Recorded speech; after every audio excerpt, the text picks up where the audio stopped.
এই বিড়ালটির দাম জানেন কত? এই বিড়ালটির দাম শুনলে আপনার চোখ কপালে উঠে পড়বে। তো hello guys, welcome to my new blog MX Mahmud. তো ভিডিও কিভাবে বানাতে হয় আমি ভালো করে বুঝি না, এডিট করতেও জানি না, ভিডিও কিভাবে করতে হয়। তো সকাল সকাল ঘুম থেকে উঠে হাত মুখ ধুয়ে নিলাম, তো বাজার দিয়ে আসছিলাম, ওই সময় ভিডিও করতে মনে ছিল না।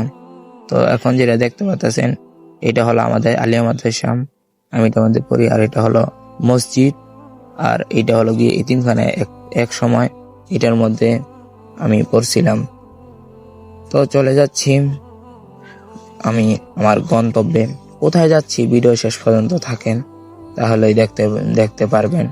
তো কথা বলতে বলতে হাঁটতে হাঁটতে চলে আসলাম আমাদের গ্রামের কবরস্থানে।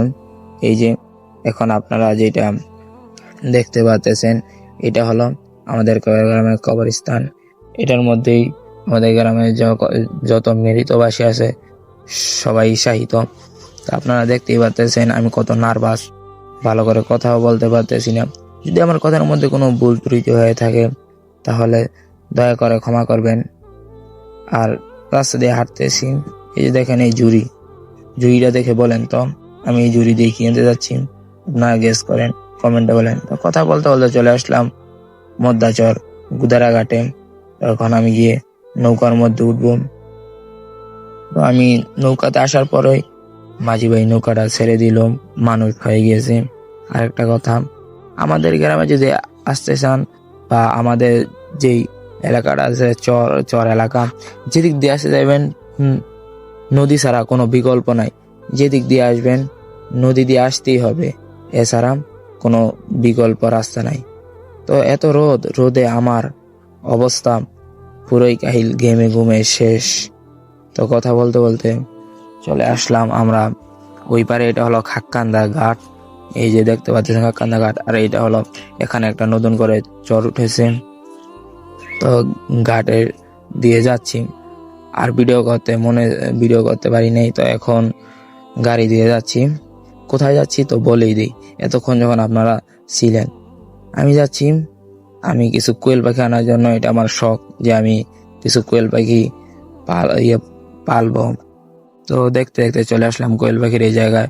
সবকিছু বুঝে কোয়েল পাখির মালিককে টাকা দিয়ে আমি কোয়েল পাখি নিয়ে নিলাম। এটি হলো 30 দিনের কোয়েল। তো অনেকক্ষণ ধরে গাড়ির জন্য দাঁড়িয়ে আছি, একটাও গাড়ি নাই। প্রায় 10-15 মিনিট ধরে গাড়ির জন্য আমি দাঁড়িয়ে আছি এখানে, একটাও গাড়ি নেই।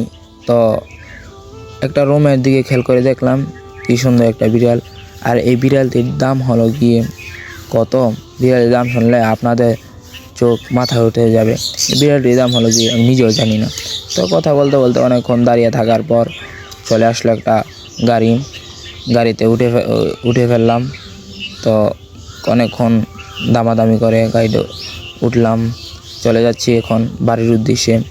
তো গাড়ি থেকে নামার পর আর ভিডিও করতে মনে ছিল না, তাই একদম নদীর শেষ প্রান্তে গিয়ে ভিডিও করলাম। তো আজকের ভিডিওটা এই পর্যন্তই। ভিডিওটা ভালো লাগলে আমার আইডিটা লাইক কমেন্ট শেয়ার করে দেন, আর আইডিটা সাবস্ক্রাইব করে দেন।